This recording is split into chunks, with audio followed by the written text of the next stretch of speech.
आपके लहसुन की जो ग्रोथ है वो बिल्कुल कम खर्चे में इतनी ज़बरदस्त हो जाएगी कि आप देखते रह जाओगे। किसान भाइयों नमस्कार।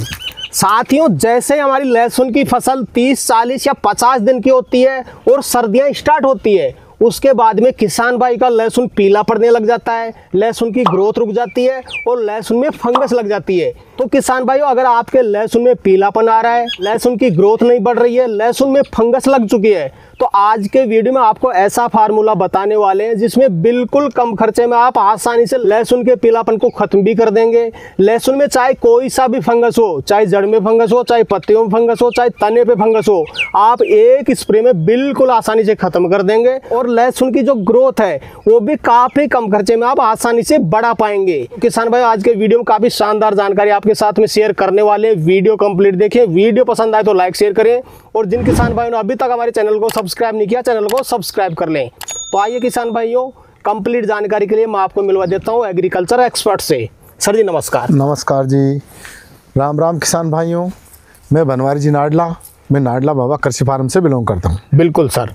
सर जी, किसान भाई लहसुन लगाता है, लहसुन लगाने के बाद में जैसे ही सर्दियां स्टार्ट होती है, किसान भाई अच्छी केयर भी करता है, अच्छे न्यूट्रिएंट भी डाल देता है, उसके बाद में भी पीलापन आ जाता है, बिल्कुल फंगस लग जाती है और कई बार तो किसान भाई उसमें काफी खर्चा करने के बाद भी लहसुन की ग्रोथ को नहीं बढ़ा पाता। बिल्कुल। आखिर पीलापन क्यों आ जाता है लहसुन में? बिल्कुल बिल्कुल।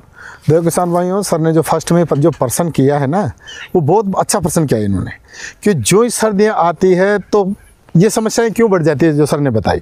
पीलापन आना, फंगस आना, कई प्रकार की जो समस्याएं हैं, ग्रोथ रुक जाना, ये सारी समस्याएं हैं, ये सर्दी आते ही स्टार्ट होते ही ये समस्याएं चालू हो जाती है। अब इसका कारण क्या है किसान भाइयों, इसका कारण हम बिल्कुल क्लियर आपको समझाएंगे आज इस वीडियो के माध्यम से, कि जो ही मौसम परिवर्तन होता है और जब ओस गिरती है, अब कोई किसान भाई उसको पा भी देता है, पिला देता है अपने लहसुन को, तो पानी चला देता है, तो नमी बरकरार रहती है। और नमी बरकरार रहती है तो 3-4 कारण हो जाते हैं उसमें। एक तो क्या, उसमें फंगस बन जाती है नमी के कारण। दूसरा कारण क्या है कि जो पत्तियां हैं वो प्रकाश संश्लेषण क्रिया में भोजन नहीं बना पाती, इसलिए भी क्या वो पीलापन रह जाता है। कई जमीन के अंदर नाइट्रोजन की कमी आ जाती है, कई जिंक की कमी आ जाती है। तो वो आज सारी चीज़ें हम आपको बताएंगे कि जिंक की कमी आएगी तो आप पौधे को कैसे पहचाने, नाइट्रोजन की कमी आ गई तो आप पौधे को कैसे पहचाने कि मेरे नाइट्रोजन की कमी मेरे लहसुन में, फंगस आ गया तो आप उसको कैसे पहचाने कि भाई मेरे में तो फंगस आ गया, तो आप कैसे पहचानेंगे। तो ये सारी चीज़ें आज इस वीडियो के माध्यम से आज हम आपको बताने वाले हैं। बिल्कुल सर जी, ग्रोथ किसान भाई कैसे बढ़ाए, पीलापन को कैसे खत्म करे, वो तो अब किसान भाई को क्लियर बताने ही वाले हैं। उससे पहले मैं जानना चाहूंगा, जब तक किसान भाई को बीमारी का पता नहीं चलेगा, किसान भाई बीमारी को पहचानेगा नहीं, तब तक परफेक्ट ट्रीटमेंट नहीं कर सकता। सबसे पहले मैं जानना चाहूंगा, अगर किसान भाई के खेत में लहसुन में जिंक की कमी है तो कैसे पहचाने, पौधे को कैसे देखे यार मेरे लहसुन में जिंक की कमी है या फिर कोई दूसरा कारण है? यदि आपके लहसुन में जिंक की कमी है तो सर ने प्रश्न किया है कि कैसे पहचानेंगे। तो किसान भाइयों देखो, लहसुन में यदि जिंक की कमी है तो आपको देखना है कि ऊपर की पत्तियां जली हुई होती है और ऊपर की पत्तियां पीली रहती है, नीचे से तो ग्रीन रहती है वो, और ऊपर के जो हिस्से होते हैं वो थोड़े से जल भी जाते हैं और वहाँ से थोड़ी जलने के बाद में थोड़ी नीचे से वो पीली पड़ जाती है और नीचे से ग्रीन रहती है। ये तो है जिंक की कमी। अब ये जिंक की कमी अपने पौधे में है या लहसुन में है अपने में, तो ये चाहे आप कितना भी पोषक तत्व दे दो, कितने भी न्यूट्रिएंट्स दे दो, फास्फोरस दे दो, नाइट्रोजन दे दो, आप कैल्शियम दे दो, कुछ भी दे दो, आप कुछ भी सही नहीं होने वाला, आपका ग्रोथ करेगा ही नहीं, क्योंकि उसमें तो जिंक की कमी है। वो जिंक की पूर्ति होगी ना, जब भी वो पौधा सही होगा। तो जिंक की तो हमने बता दिया भाई, ऊपर के पत्ते जले रहते हैं और नीचे से कुछ पीला रहता है वो।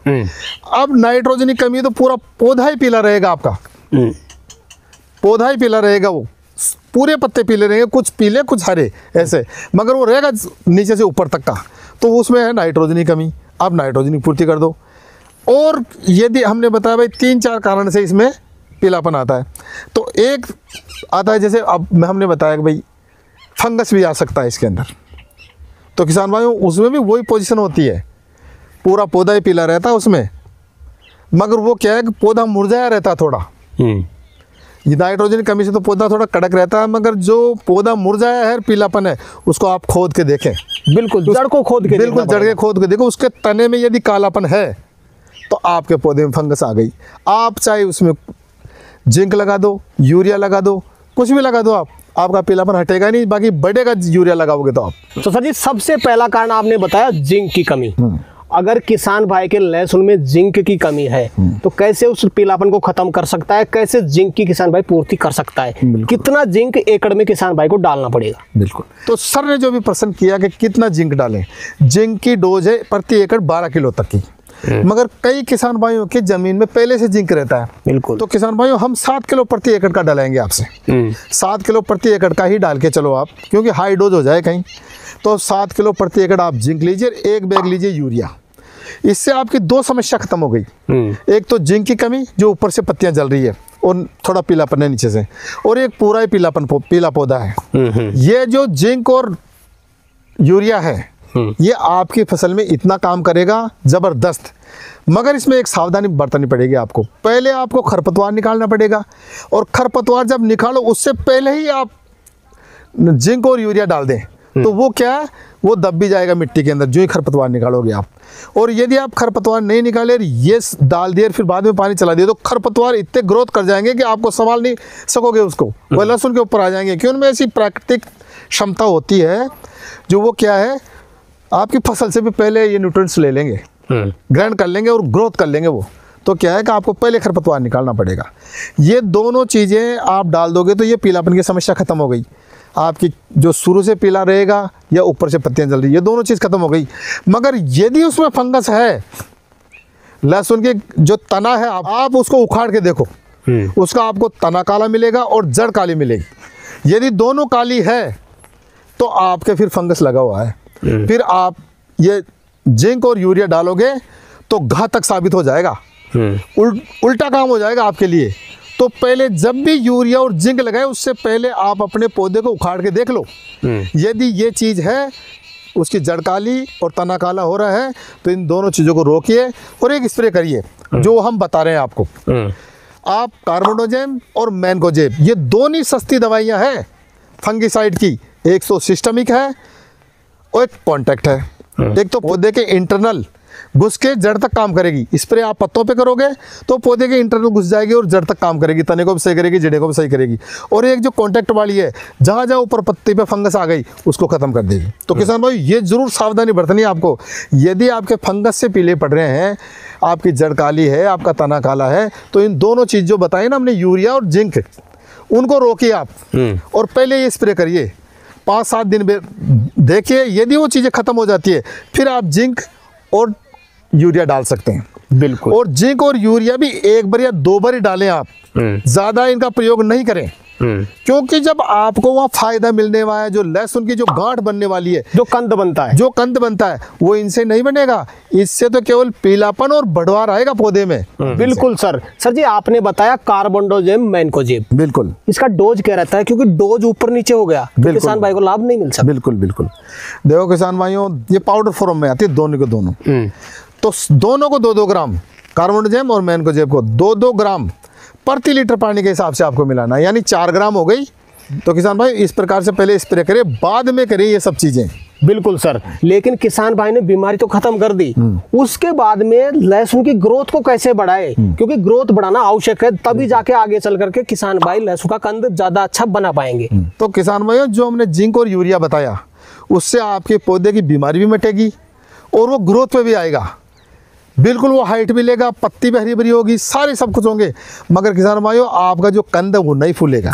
ये केवल ग्रोथ के लिए है। कंद आप यदि फुलाना चाहोगे तो जब भी किसान भाइयों आप खरपतवार करें तो 2 कट्टे सिंगल सुपर फॉस्फेट के लीजिए, 25 किलो इसमें यूरिया लीजिए। वैसे तो 1 कट्टा यूरिया का लगता है, मगर लहसुन में ज़्यादा यूरिया नहीं लगाना अपने को, क्योंकि हमने इधर लगा दिया यूरिया, तो अब यूरिया को कम करना है। तो आप क्या है, 2 सिंगल सुपर फॉस्फेट के कट्टे लीजिए प्रति एकड़ और 25 किलो उसमें यूरिया मिलाइए। यूरिया इसलिए हम बता रहे हैं कि यूरिया के साथ में नाइट्रोजन के साथ में ही फास्फोरस क्रिया करके और एक बेस्ट रिजल्ट देता है आपको। किसान भाइयों, सिंगल सुपर फॉस्फेट इसलिए हमने आपको बताया कि उसके अंदर कैल्शियम भी है, 11% सल्फर भी है। अब सल्फर कैल्शियम क्या करेगा, और उसके अंदर 16% फास्फोरस भी है। अब जब फास्फोरस और कैल्शियम मिलता है तो आपके कंद को फुलाता है वो। 100% आपका कंद मोटा होगा। और जो सल्फर है वो क्या काम करेगी, वो आपके पौधे को ब्लूट प्रूफ बना के रखेगी, जितनी भी फंगस है ना आसपास की सब खत्म कर देगी वो, और आपकी जमीन को नरम भी बना के रखेगी। सल्फर क्या काम करती है, नीचे की जो टाइट परत होती है उसको तोड़ देती है। तो किसान भाइयों, आपकी मिट्टी में पानी सोखने की क्षमता भी बढ़ा के रखेगी। तो किसान भाइयों, कम पैसे में ज़्यादा फायदा, हम इस सिद्धांत पे काम करते हैं कि मेरे किसान भाई लूटे भी नहीं और उनको फायदा भी जबरदस्त हो। बिल्कुल सर जी, किसान भाई ये गलती जाने अनजाने में कर ही देते हैं। किसान भाई क्या करते हैं, खरपतवार का स्प्रे कर देते हैं, हर्बिसाइड का। क्या हर्बिसाइड का यूज लहसुन में किसान भाई कर सकता है? देखो किसान भाइयों, कर तो सकता है, हर्बिसाइड का प्रयोग करते ही हैं किसान, मगर क्या है, मैं तो इसको गलत मानता हूँ। मेरे सिद्धांत से मैंने प्रैक्टिकल किए हैं कि एक बार जो खरपतवार का स्प्रे करता है किसान भाई, तो उसका लहसुन भी बैठ जाता है। जितने भी आपने पोषक तत्व दिए ना, वो सब निष्क्रिय हो जाते हैं। आपके अंदर जमीन के अंदर जो पहले के पोषक तत्व पड़े हैं ना, वो भी निष्क्रिय हो जाते हैं, वो कार्य करना बंद कर देते हैं। तो किसान भाई जमीन को बंजर बना देते हैं। तो मेरा तो कहना यही है, वैसे तो कई बड़े जो फार्मर हैं वो स्प्रे करते ही हैं, मगर किसान भाई जो स्प्रे करते हैं उनका लहसुन जरूर बैठेगा। एक बार स्प्रे करेगा, करने के बाद में उसका लहसुन बैठ जाता है। तो मेरा मानना तो ये है कि आप मजदूरों की सहायता से ही खरपतवार निकालें, तो आपके जो भूमि के जो पोषक तत्व है ना, वो खत्म नहीं हो। तो सर जी, वीडियो के अंत में कोई विशेष चीज आप अपनी तरफ से किसान भाई को बताना चाहें तो बता सकते हैं। देखो किसान भाइयों, जो भी हमने बताया इस वीडियो में सारी जानकारी सटीक हमने बताई है हमारे प्रैक्टिकल के आधार पे। तो किसान भाइयों, आपने वीडियो को अच्छी तरह देखा है, तो जो हमने सारी चीज़ें बताई है उस तरीके को आप फॉलो करोगे तो आपके लहसुन की फसल में चुटकियों में ख़त्म हो जाएगा पीलापन, और आपके लहसुन की जो ग्रोथ है वो बिल्कुल कम खर्चे में इतनी ज़बरदस्त हो जाएगी कि आप देखते रह जाओगे। आज इसी बात पे जय जवान, जय किसान, और राम राम भी और राधे राधे भी। बिल्कुल सर। तो सर जी, आज आपने किसान भाइयों के लिए समय निकाला और अपना अनुभव आपने किसान भाइयों तक शेयर किया, उसके लिए आपका बहुत बहुत धन्यवाद।